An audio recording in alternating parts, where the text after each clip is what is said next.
കഴിഞ്ഞ ദിവസം മഞ്ചാടി സഞ്ചിയുടെ വീഡിയോ കാണിച്ചപ്പോൾ ഞാൻ പറഞ്ഞിരുന്നില്ലേ ഇനി നാളത്തെ വീഡിയോ സഞ്ചി ഉണ്ടാക്കുന്ന വീഡിയോ ആണെന്ന്. അപ്പോൾ അതാണ് കേട്ടോ, സഞ്ചി ഉണ്ടാക്കുന്ന നേരത്ത് വീഡിയോ എടുത്ത് വെച്ചിരുന്നതാണ്. ഉപകാരപ്പെടുന്ന ഒരുപാട് പേരൻസ് ഉണ്ടാവും. ആവശ്യക്കാർ സേവ് ചെയ്ത് വെച്ചോ, അല്ലെങ്കിൽ ആവശ്യക്കാർക്ക് ഷെയർ ചെയ്ത് കൊടുത്തോ. കുട്ടികൾ പഠിക്കാൻ പോകുമ്പോൾ ഇതേപോലെയുള്ള ചെറിയ ചെറിയ ടാസ്കുകളൊക്കെ നമുക്കിങ്ങനെ വന്നുകൊണ്ടിരിക്കും.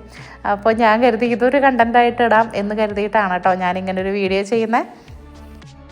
കുറച്ച് യൂട്യൂബ് വീഡിയോസും അതുപോലെ തന്നെ ഇൻസ്റ്റാഗ്രാമിലൊക്കെ തപ്പിയെടുത്തിട്ടാണ് കേട്ടോ ഞാൻ എനിക്കിഷ്ടപ്പെട്ട രീതിയിൽ ഒരെണ്ണം കണ്ടുപിടിച്ചത്.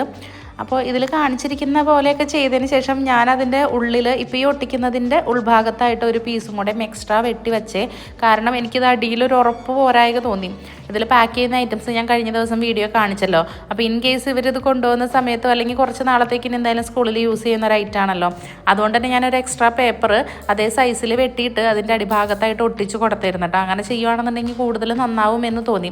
അതുപോലെ തന്നെ മുകൾ വശം ഞാൻ ലാസ്റ്റാണ് മടക്കി അങ്ങനെ വെച്ചത്. അപ്പോൾ ആദ്യമേ നമ്മൾ ഈ പേപ്പർ ഒട്ടിക്കുന്നതിന് മുമ്പ് മോൾ വശം ഫോൾഡ് ചെയ്ത് ഒട്ടിച്ച് വെക്കാവുന്നതാണ് കേട്ടോ.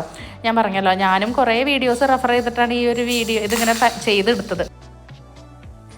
അപ്പോൾ മഞ്ചാടി സഞ്ചി ഇതുവരെ തയ്യാറാക്കാത്തവരുണ്ടെന്നുണ്ടെങ്കിൽ എൻ്റെ വീഡിയോ ഹെൽപ്ഫുള്ളായി എന്നുണ്ടെങ്കിൽ ഇത് നോക്കി ഉണ്ടാക്കാം. ഇല്ലെങ്കിൽ നിങ്ങളുടെ ഇഷ്ടത്തിന് വേറെ വീഡിയോസൊക്കെ റെഫർ ചെയ്ത് ഉണ്ടാക്കാം കേട്ടോ. താങ്ക്